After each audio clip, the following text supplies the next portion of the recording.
라디오 독서실 한국인이 사랑하는 우리 문학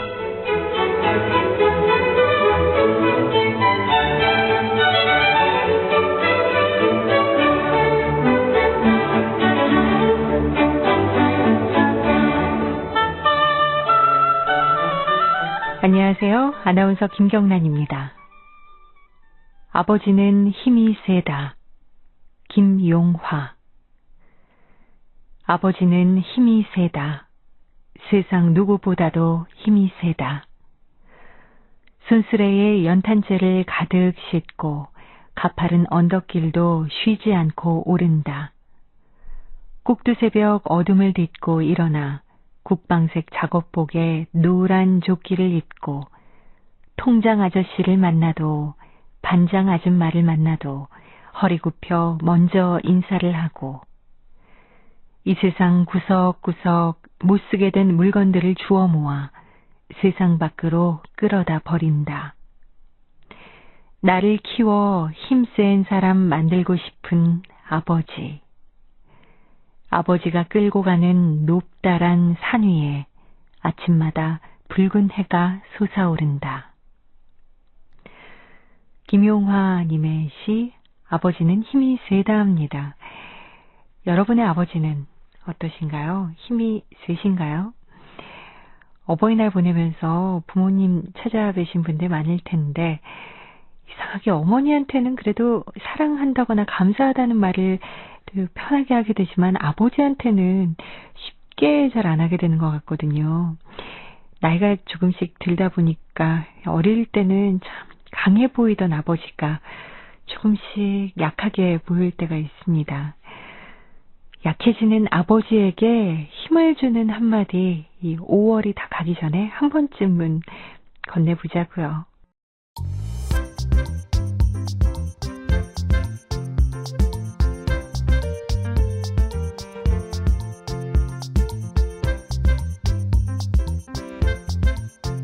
소리로 만나는 책 라디오 독서실 한국인이 사랑하는 우리 문학을 김경란 아나운서와 함께 만나봅니다.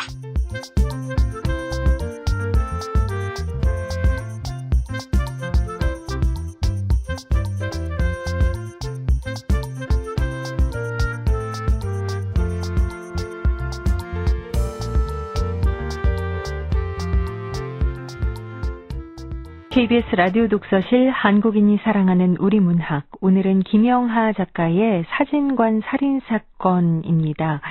이 김영하 작가는 1995년에 단편 거울에 대한 명상을 개간 리뷰에 발표하면서 작품 활동을 시작했고 이듬해인 1996년 장편 나는 나를 파괴할 권리가 있다로 제1회 문학동네 작가상을 수상했습니다. 97년에는 단편집 호출, 99년에 역시 단편집 엘리베이터에 낀 그 남자는 어떻게 되었나를 출간해 호평을 받았죠. 2001년 아랑전설을 현대적으로 차용한 장편 아랑은 왜를 출간했고 2003년 과테말라와 멕시코를 다녀온 후 장편 검은 꽃을 발표했습니다. 2004년 한 해 김영하는 장편 검은 꽃으로 동인문학상, 단편집 오빠가 돌아왔다로 이산문학상, 단편 보물선으로 황순원 문학상을 받았죠. 한 작가에게 상을 몰아주지 않는 한국 문단의 관례에 비추어 볼 때 이례적인 사건이었고 문학계의 그랜드슬램으로 불립니다. KBS 라디오 독서실 한국인이 사랑하는 우리 문학 김영하 작가의 사진관 살인사건입니다.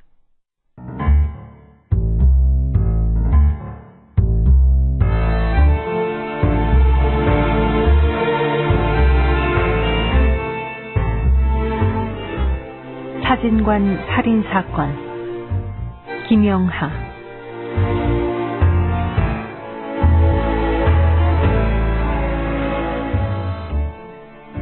살인사건은 왜 일요일에 자주 발생하는 것일까? 글쎄, 정확한 통계야 알 수 없지만 적어도 내 경우엔 그랬다. 일요일, 그것도 비번인 날에 자주 터진다. 집에서 쉬고 있다가 불려나가서 더 그런 느낌이 드는 건지도 모르겠다. 어쨌든 그 사건도 일요일에 터졌다. 아내와 함께 교회에 나가 지루한 설교를 듣고 있는데 삐삐가 왔다. 빌어먹을 과장이었다. 호출기에는 과장의 고유번호 3143과 살인사건 코드 01이 함께 찍혀 있었다. 과장은 그런 식으로 삐삐의 집단 호출 기능을 이용해 수사관들을 불러들인다. 강도는 02, 강간은 03, 그 외의 사건은 모두 04다.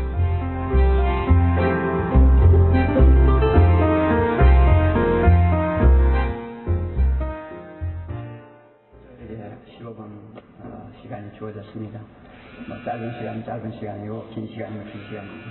왜요? 제가 그래서 평소 또 사건이에요? 좀 정리해서 들어가 봐야겠어. 미안해. 또 저희 생각을 나는 아내의 어깨를 한번 잡아주고는 교회를 빠져나왔다. 아내와 나 사이엔 예수라는 남자가 가로막고 서 있었다. 그때부터다. 아내의 몸에서 뭔가가 빠져나간 뒤의 일이다. 어쩔 수 없는 일이다. 예수라는 남자가 너무 매력적이기 때문이다. 게다가 예수는 내가 권총으로 위협할 수도 없는 자이다. 물론 내가 총을 겨눈다고 오줌을 지리거나 하지도 않겠지만.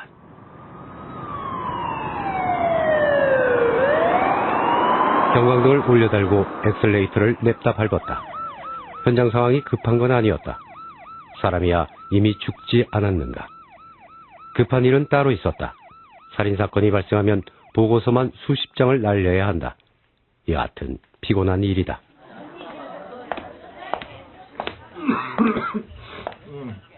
왔어? 네. 빨리 왔네. 자, 현장에 조영사가 나가 있는데 너 살인사건 처음이잖아.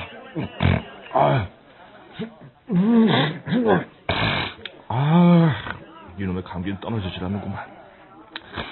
자네 오는 대로 보낸다고 했으니까 우선 현장 나가봐.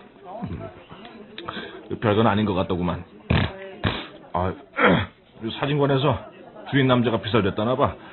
여기 관할 파출소에서 현장 통제하고 있다니까 소장한테 인수인계 받을 거 받고. 네. 상황 파악되는 대로 일단 들어와서 보고서부터 쓰는 거 알지? 예.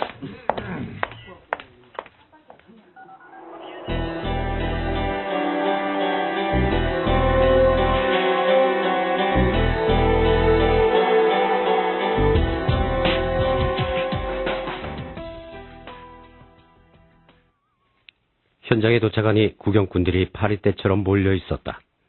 사진관은 평범했다. 시내 어디서나 쉽게 볼 수 있는 작은 사진관이었다. 조영사는 감식반과 함께 지문을 뜨고 있었다.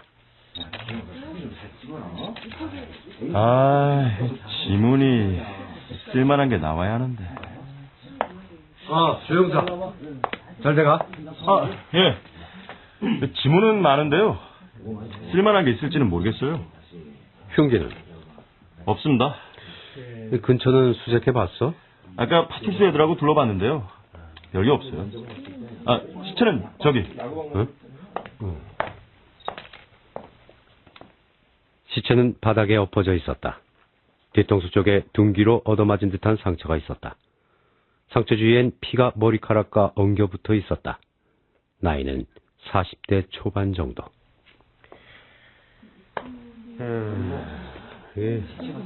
둔기는 들고 가는 일이 별로 없는데 이 사진관 안에 둔기가 될 만한 물건은 카메라? 아니야, 이게 피 묻은 카메라는 안 보여.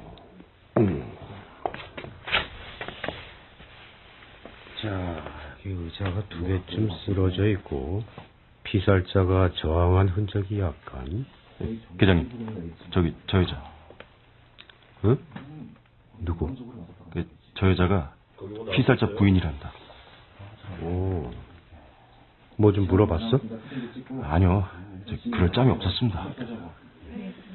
사건 현장의 목격자 혹은 용의자의 최초 진술은 아주 중요하지. 그때는 경황이 없기 때문에 자기도 모르게 진실이 나오는 수가 많거든. 자, 아주머니, 저 좀 봅시다. 네? 아주머니라고 부르기엔 젊은데 갓 30대? 많이 봐야 30대 중반쯤. 파막기 없는 단발머리에 곱상한 외모라. 지정인가? 아줌마, 또 어떻게 된 겁니까? 모르겠어요. 시장 갔다가 와보니까. 그러니까 들어왔을 때 저렇게 엎어져 있었다는 거예요? 네. 아줌마, 그 거짓말하면 큰일 나요. 내 말 알아요? 무슨 뜻인지? 네. 아줌마 시장 갔다 온 거 본 사람 있어요? 아니요. 그럼 아줌마 말을 어떻게 믿어요? 뭐 시장에서 물건 사고 받은 영수증 같은 것도 없어요? 아니요. 좋아요. 그럼 들어왔을 때 뭐 이상한 낌새 없었어요?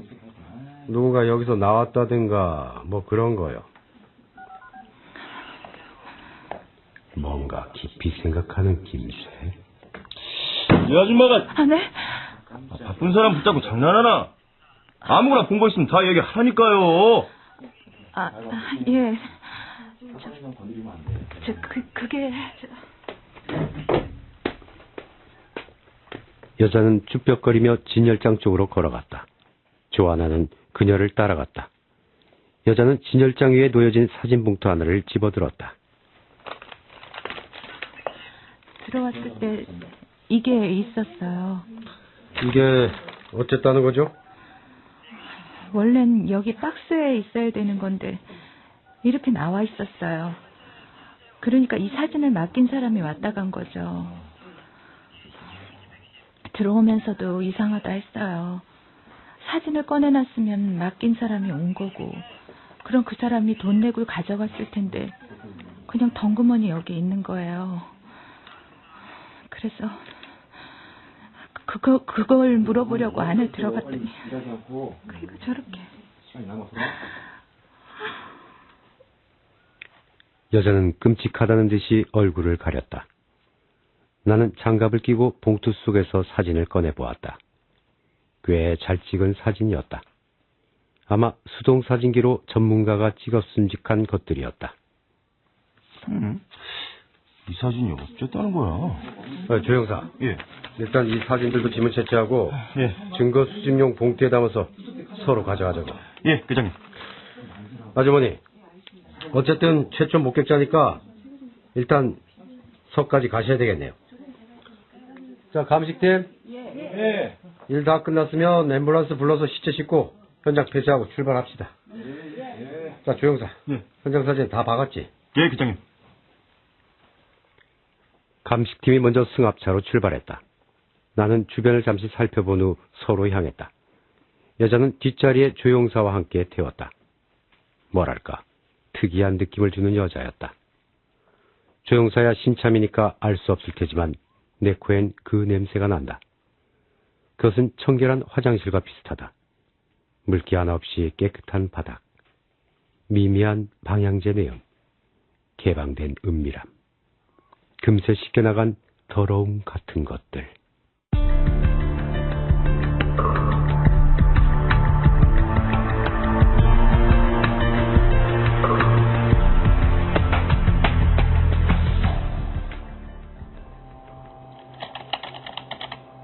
이름,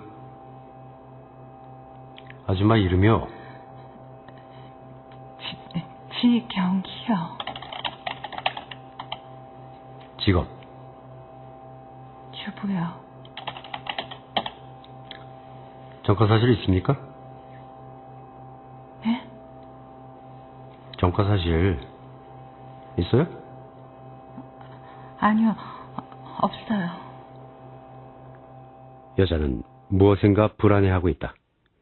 계속 내 질문을 못 알아듣고 있다. 이 여자가 범인인가? 그렇지만 이 여자가 흉기도 아닌 둔기로 자기보다 머리통 하나가 더 큰 남편을 살해하기는 좀 어려워 보인다. 다른 남자가 있는 걸까? 그게 가장 설득력 있는 시나리오다. 혹시 아줌마 애인이 있어요?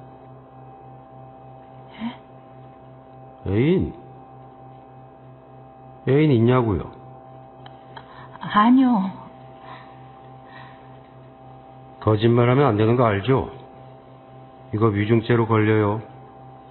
그럼 콩밥이에요? 없어요. 에이. 이거 보세요, 아주머니. 알리바이가 없어요. 무슨 말인지 알아요? 시장에 갔다 왔다면서 영수증 하나도 안 챙겨오는 주부가 어디 있어요? 갔다 왔다는 시간도 명확하진 않잖아요. 이러면 아줌마가 범인이라는 얘기밖에 안 나와요. 아줌마가 죽였어요? 아니에요. 제가 안 죽였어요. 제가 왜 죽여요? 죽일 이유가 없어요. 난감하구만. 현장에서 둥기도 발견하지 못했으니 설령 알리바이가 없다 해도 기소하는 데는 무리가 있어. 결정적인 증거가 없을 때는 그저 몰아붙이는 수밖에. 안 그럼 남자의 돈 관계나 주변 인물 수사로 범위를 넓혀가야 하니까. 그래요. 아줌마가 안 죽였다 칩시다. 혹시 짐작가는 사람 없어요? 돈 문제로 원한 관계가 있다든가 평소 사이가 나빴던 사람이 있다든가. 여자는 손톱을 물어뜯기 시작했다. 이런 식이면 조속금이다가 밤새기 십상이었다. 한참을 묵묵히 앉아있던 여자가 고작 한 말은 이거였다. 배고파요. 예? 에? 이 상황에서 배가 고픕니까? 네.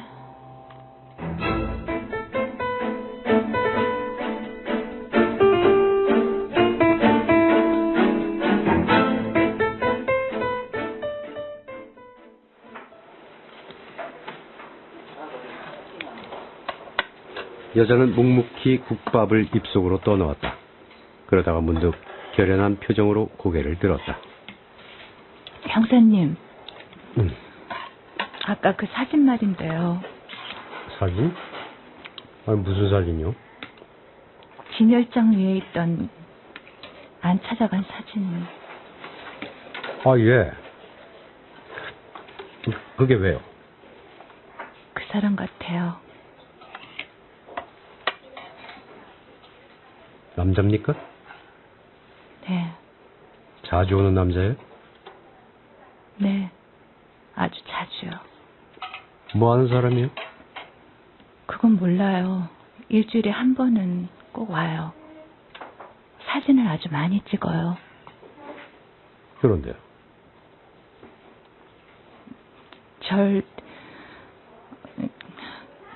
그러니까 저를 좋아하는 것 같았어요. 계속 말해봐요. 결혼 생활은 별 탈이 없었지만 그게 문제였어요. 별탈 없는 게 문제였다고요? 네.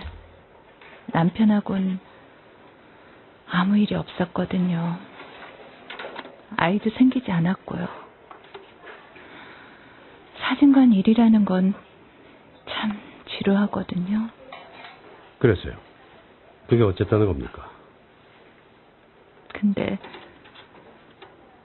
그 남자가 왔어요. 처음엔 그저 무심히 필름 받고 이름 적고 태그 떼어서 건네주고 그랬어요. 근데 이날을 해보니까 사진이 좋더라고요. 풍경 사진이었는데 어디 제주도쯤 되는 것 같았어요. 참 잘 찍었다 싶어서 유심히 보는데 이상한 사진이 한 장 끼어 있는 거예요. 이상한 사진? 풍경 사진이 계속 이어지다가 갑자기 난데없이 사람의 맨발이 하나 찍혀 있는 거예요. 그리고는 다시 풍경 사진들이 계속됐죠. 그러니까 풍경을 계속해서 찍다가 발을 찍고 그리고는 다시 풍경을 찍었다는 거 아니겠어요? 맞죠. 요거 봐라. 남편이 오늘 죽었는데 딴 놈 얘기를 하면서 얼굴을 붉혀? 그래서 사진을 찾으러 왔을 땐 언제시 물었어요. 발을 뭐하러 찍으셨어요? 남자가 웃더군요. 보셨어요 하면서요. 그리고는 또 물었어요. 가끔 발을 찢고 싶을 때 없어요? 제가 대답했죠. 누가 발 같은 걸 찍겠어요. 인물 사진 수백 장 찍어봐야 발 나온 사진은 거의 없을걸요? 실수라면 몰라도. 그 발이 어쨌다는 거야? 그게 시작이었어요. 어쩜 그 사람 그런 식으로 사진관의 여자들한테 접근하는지도 모르겠어요. 그렇게 슬쩍 눈길을 끄는 사진을 섞어두는 거죠. 그럴 수도 있겠군요. 근데 정말 절 범인으로 생각하고 계신 거예요? 아니요. 그건 조사해 봐야 알겠죠. 바깥에는 이미 어둠이 짙게 깔려 있었다. 여자의 뒷모습은 어딘가 허황해 보였다. 오늘 그녀는 남편을 잃었고 혹시 사진관에 찾아온 남자와 연애를 했었다면 그 남자도 버렸다.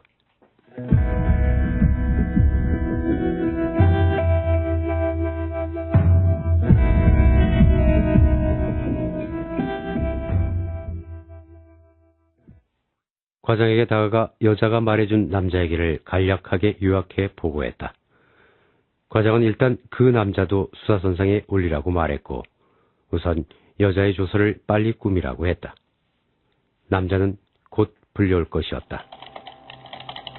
근데 그 남자가 남편하고 마주쳤어요.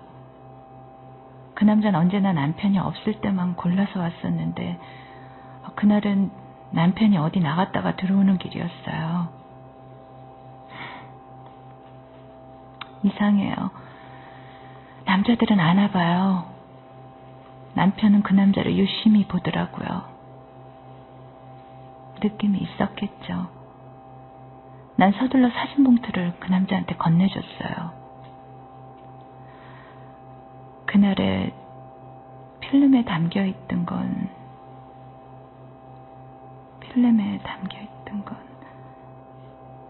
아주머니 누드였나요? 아니요. 그냥 제 스냅 사진이었어요. 제가 사진관에 있는 모습, 슈퍼마켓에서 나오는 거, 자전거 타는 거, 뭐 그딴 거요. 그걸 남편이 봤군요. 네. 남편이 화를 냈나요? 아니요. 남편은 우울해 보였어요. 술을 퍼마셨고 밤에 잠을 자지 못하더군요. 전 좀 미안했어요. 어떤 사이냐 남편이 묻더군요. 아무 사이도 아니라고 했죠. 그냥 날 짝사랑하는 남자다 그랬어요. 그게 전부입니까? 그 뒤로도 남자는 사진관 주위에서 계속 얼쩡거렸지만 안으로 들어오진 않았어요. 남편이 늘 사진관에서 잘 감시하고 있었고 설령 자리를 비워도 불시에 돌아오는 일이 많았으니까요. 답답했겠군요. 네, 솔직히 그랬어요. 남편이 밉긴 했어요. 아니요. 그렇다고 죽이고 싶을 정도는 아니었어요. 그럼 아까 입수한 그 사진은 뭡니까? 그거 말씀이세요? 그날 아침 한동안 발을 끊었던 그 남자가 다시 왔어요. 남편이 자리를 비운 사이에 말이에요. 좀 반가우면서도 좀 불안했죠. 남편이 언제 올지 몰랐으니까요. 남잔 필름을 맡기면서 말했어요. 그게 마지막이라고요. 전 서둘러서 필름을 현상기에 밀어 넣었죠. 뭐가 있었죠? 역시 풍경 사진이었는데 그 중에 한 장이 칠판에다가 저를 사랑한다고 분필로 적어놓은 걸 찍은 거였어요. 그걸 보려는 순간 남편이 들어왔고요. 남편은 제 손에서 그걸 빼앗았어요. 그리고 화를 내더라고요. 그렇게 화내는 건 처음 봤어요. 전 변명했지만 남편은 믿지 않았죠. 남편이 너무 화를 냈기 때문에 제가 사진관을 나왔던 거고요. 그러니까 사실 시장에 간 건 아니었어요. 그냥 동네를 이리저리 돌다가 들어온 거예요. 그랬더니 그 사이 남편이 그렇게 여자는 코를 훌쩍였다. 나는 감식반에 전화를 걸어 압수한 사진을 보내달라고 했다. 의경 하나가 사진 봉투를 들고 뛰어왔다. 나는 한 장 한 장 사진을 꺼내보았다. 그녀가 말한 대로 돌연 경이 사랑해라고 적힌 칠판이 찍혀 있었다.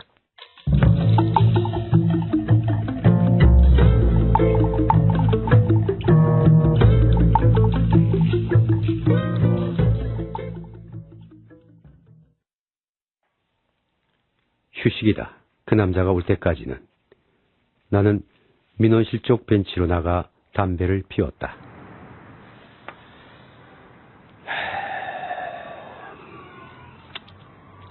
누가 죽였을까? 청결한 화장실을 닮은 그 여자? 아니면 그 여자를 짝사랑했다는 남자? 아니면 제3의 인물?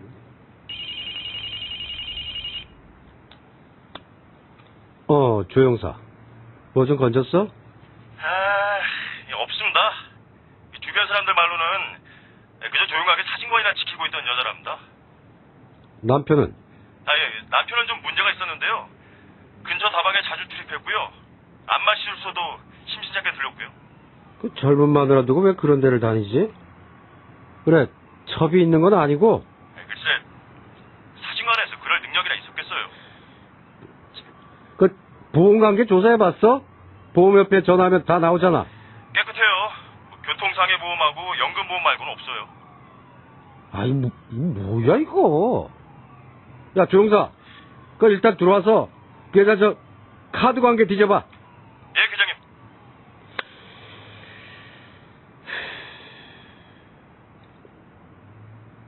깨끗하다. 남자가 가끔 성욕을 다른 곳에서 해소하는 정도. 보험에도 들지 않았고 강도로 위장하지도 않았고 원한 살 일도 없다. 그 조그만 사진관 운영에서 사채놀이를 할 수 있는 것도 아니고 또 남의 돈 크게 빌릴 일도 없을 테니 남는 가능성은 여자의 남자 관계뿐이라. 만약 그렇다 해도 공모한 것 같지는 않아. 그랬다면 여자가 저렇게 순순히 다 풀어버릴 리가 없을 테니. 과장의 호출이었다. 담배를 던져 끄고 뚜벅뚜벅 사무실로 걸어 들어간다. 이럴 때면 어쩐지 내가 피의자가 된 느낌이다. 최근엔 유치장의 창살을 없앴기 때문에 더더욱 그렇다. 오랫동안 그곳에서 지내다 보면 갇혀있는 게 그들이 아니라 나라는 생각까지 든다. 저 남자야. 저 남자까지만 맡아. 남자를 내 책상으로 데리고 왔다. 이름, 주민등록번호, 주소, 직업 적고 신문에 들어갔다. 남자는 전체적으로 단정한 지식인 스타일이었다. 전 아무 짓도 안 했습니다. 제가 왜 여기서 신문을 받아야 합니까? 제가 밤늦게 오시라고 해서 죄송합니다. 몇 가지만 확인하면 끝납니다. 본격적으로 참고인 조서 작성하기 전에 몇 가지만 물어보고 시작합시다. 영신포토라고 알죠? 예. 거기 사장 죽은 것도 알고요. 예, 오면서 들었어요. 근데 그게 저와 무슨 상관입니까? 여주인 있었죠? 예. 잘 안다고 하던데. 잘 알기는 그냥 사진 뽑으러 갈 때 말 몇 마디 나눈 죄밖에 없습니다. 그래요? 그 여자 말로는 선생이 이상한 사진을 찍어서 자기한테 줬다던데. 이상한 사진이라뇨? 예를 들면 선생 누드라든가 뭐 그런 거요. 자기 누드를 찍는 게 불법입니까? 아니죠. 자기 누드 찍는 건 불법 아니죠. 근데 뭐가 문제입니까? 그 여자 사진도 찍었다고 하던데. 아니, 그건 그 여자가 찍어달라면서 필름을 주길래 몇 장 찍어준 것 뿐이에요. 그것도 잘못인가요? 이 사진, 경희 사랑해를 찍은 이 사진, 당시 찍은 거죠? 아, 이거 제 아들놈 거예요. 초등학교 1학년 아들놈이 지 짝을 좋아해요. 하루는 절 데리고 학교에 가더니 그걸 쓰고는 찍어달라는 겁니다. 적어서 여자애 주겠다는 거였죠. 아니, 글씨 보세요. 예? 영락 없는 어린애 글씨잖아요. 듣고 보니 그런 것도 같네. 사진관 여자 이름이 경희인 건 알고 계셨어요? 예? 남자가 논란. 아니, 그보다는 혼란스러운 기색이잖아. 아니요. 아니, 알 리가 있나요? 알 필요도 없고요. 그 여자야 제 이름을 알겠지만 저야 알 필요가 없죠. 그냥 사진 맡기고 찾아가고 그럼 되는 거죠. 그럼 여자가 거짓말을 한 건가? 사진관 주인 남자 본 적 있어요? 있습니다. 둘이 싸운 적 있나요? 그 여자 찍어준 것 때문에 남편이 절 좀 꺼려한다는 얘기는 들었습니다. 누드 찍어준 건 아마 모르는 것 같았는데. 누드를 찍어줬어요? 그 여자가 얘기 안 하던가요? 아니, 지금 와서 얘기지만 좀 이상한 여자였어요. 누드를 찍어달래서 몸매도 괜찮고 찍어주기는 했습니다. 잤나요? 아닙니다. 저 가정 있는 남자입니다. 하여튼 여러 가지로 오해 살 것 같아서 그 뒤로는 그 가게 가질 않았어요. 그것 말고 직접 부딪힌 적은 없습니다. 남자의 사망 추정 시간이 일요일 오후 1시경인데 그 시간에 어디 있었어요? 강의는 없었지만 도서관에 있었죠. 전자출입증인가요? 예. 도서관에 조회해보시면 제 출입 기록이 나올 겁니다. 그것만으로는 충분한 알리바이가 안 됩니다. 도서관 출입증을 다른 사람에게 빌려줬을 수도 있으니까요. 혹시 도서관에서 만난 사람은 없어요? 있습니다. 거기서 조교를 만났고 선배 강사들도 봤습니다. 함께 흡연실로 내려가서 커피를 마셨거든요.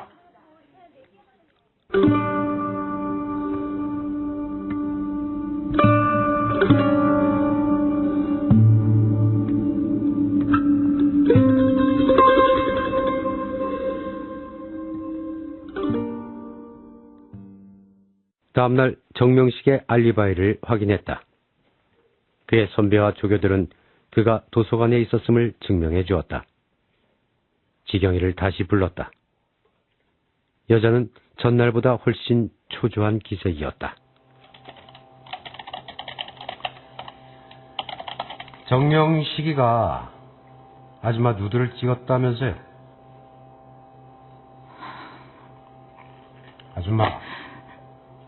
아줌마, 그거 울지 말고 묻는 말에만 대답하세요. 어제 왜 그 얘기 안 했어요? 그냥 스냅이라고 했잖아요. 그걸 꼭 말해야 하는 건가요? 참, 이거 보세요. 어제 아줌마 남편이 죽었어요. 뒤통수가 깨져서요. 그러니까 관련이 있든 없든 남편과 관계될 수 있는 건 다 말씀하시라고요. 네, 찍었어요. 아주 많이 찍었어요. 찍고 또 찍었어요. 엎드려서도 찍고 가랑이를 벌리고서도 찍었어요. 그래요. 이제 됐어요.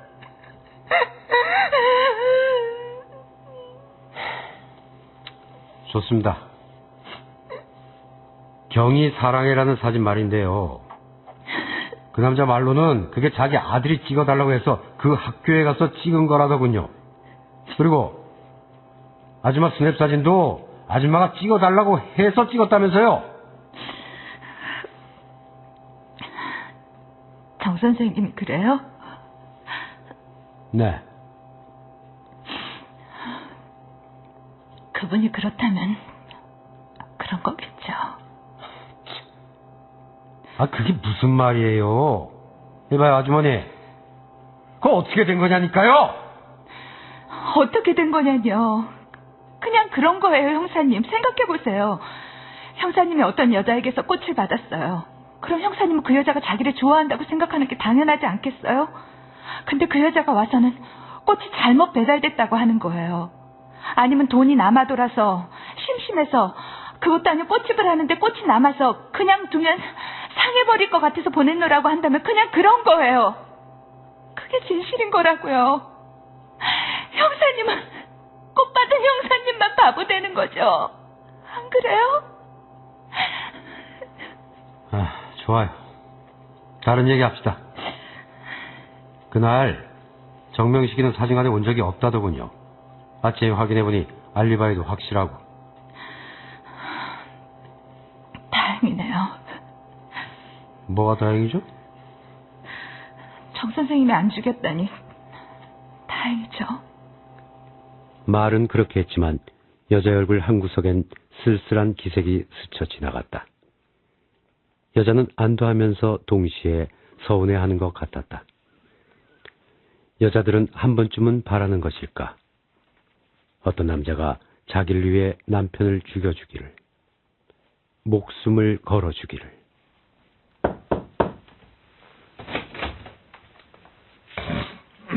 어이, 나 좀 봐.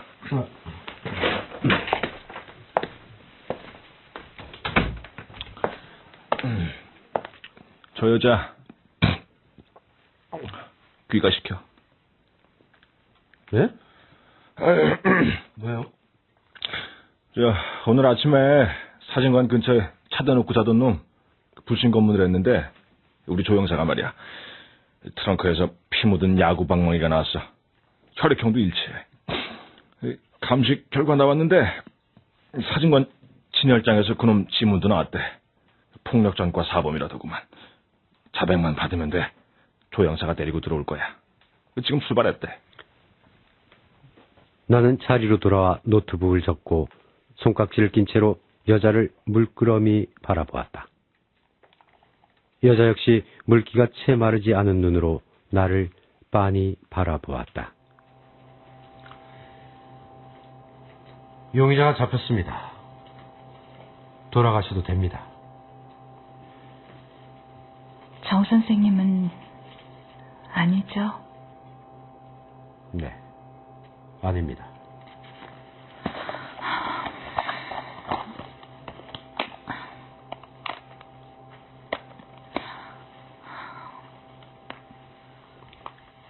여자는 핸드백에서 거울을 꺼내 자기의 얼굴을 들여다보았다.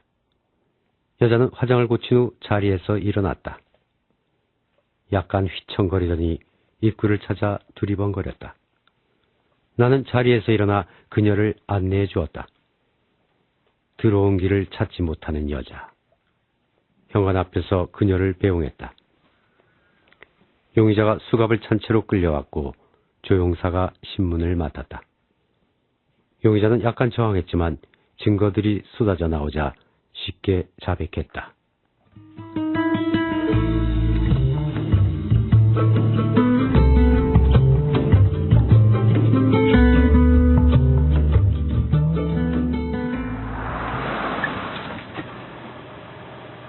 천천히 집으로 차를 몰아오다가 횡단보도 앞에 정차하게 되었다. 그곳에서 갑자기 충동적으로 차를 유턴시켜 사건 현장으로 향했다.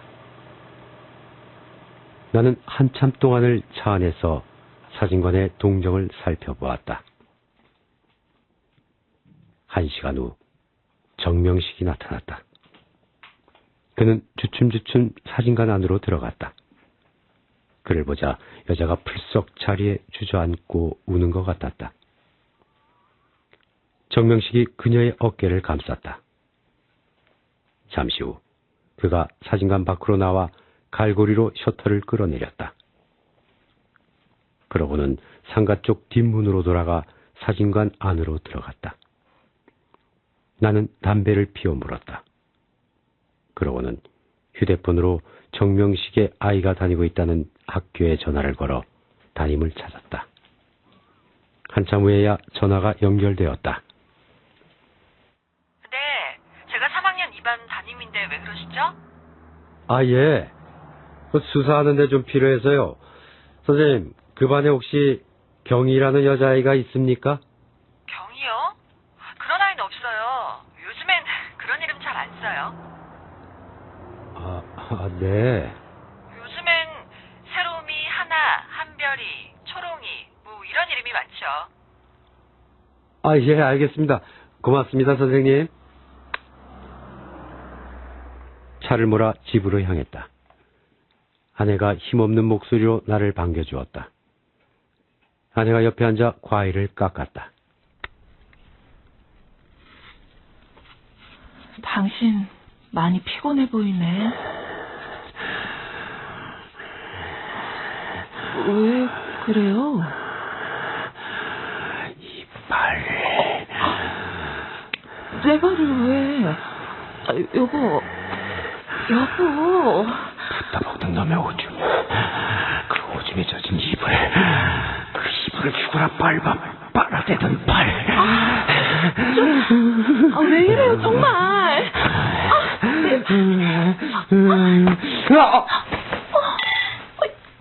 여보. 그만 아내 손에 들린 과도가 내 팔뚝을 스쳤다. 금세 뻘건 줄이가면서 피가 흘렀다. 아내는 눈을 흘기며 소독약을 가져다 내 팔에 발라주었다. 그러는 사이 나는 잠이 들었다. 꿈속에 나는 과일이 되어 아내에게 껍질이 벗겨지고 있었다. 행복한 꿈이었다.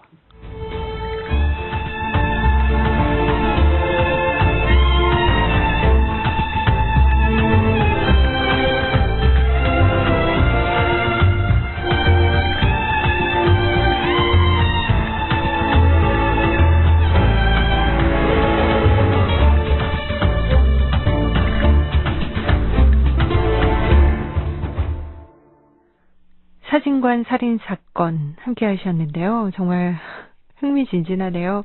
김영하 작가 저희가 전화로 모십니다. 안녕하세요. 네, 안녕하세요. 네, 반갑습니다. 네. 자, 저희가 사진관 살인사건 함께 이야기를 들어봤는데 이 작품 이야기부터 나눠볼게요. 그러니까 결과적으로 정명식이라는 이 남자가 거짓말을 한 거죠? 그것이 이제 분명치 않다는 것이죠. 예. 그러면은 분명치 않다. 네네, 그렇죠. 이 소설은 어떤 분명한 것들이 없다라는 것이죠. 거짓말을 했을 수도 있고, 네. 그렇지 않을 수도 있는데 그런 것들이 그렇게 분명치 않다는 것이고, 소설이라는 것이 그 어떤 실제 사건 보고서라든가 뭐 그런 검찰의 의견서 이런 거와 다른 점은 이런 그 진실이라는 것을 상대화한다는 것이죠. 그래서 분명한 진실 너머에 있는 또는 명백하게 규명되는 사건 너머에 있는 알 수 없는 것들, 모호한 것들, 그런 회색지대 이런 것들이 이제 소설이 가는 그런 영토죠. 예. 네, 이 작품 함께 하신 분들 중에는 왠지 모르게 낯익다라는 분들도 계실 텐데 이 작품이 또 영화의 원작으로도 사용이 됐었죠. 네. 그렇게 좀 많이 영화의 원작으로 사용이 되거나 아니면 연극의 원작으로 사용이 되는 경우에 그 작가께서는 그럴 때 느낌이 어떠세요? 본인의 작품이 그렇게 사용이 되면? 뭐 어떻게 그 각색이 되느냐에 따라 뭐 다 다른데요. 이 소설의 경우에는 이제 주홍글 씨의 원작이 됐는데 영화가 그렇게 훌륭하지 않았어요. 그래서 뭐 그닥 그렇게 만족스럽진 않았고요. 뭐 그런 경우에는 이제 뭐 썩 유쾌하진 않은 것이고. 저 아쉬움이 좀 많이 남으시겠어요, 그럴 때는. 예, 뭐 그럴 수 있고요. 다 다르죠. 개개의 케이스마다. 그렇지만 결국에는 그건 뭐 다른 사람들이 하는 일이니까 제 일이 아니고요. 그렇게 감정적으로 연루되거나 그러진 않습니다. 그냥 그 사람들의 일인 거죠. 그러면은 보통 이렇게 원작으로 공연이 되는 영화나 연극을 좀 보러 가세요, 부지런히? 보러 가는 경우도 있고 안 가는 경우도 있습니다. 보러 갔던 것 중에 가장 좀 기억에 남는 작품이라면 어떤 것들이 있으세요?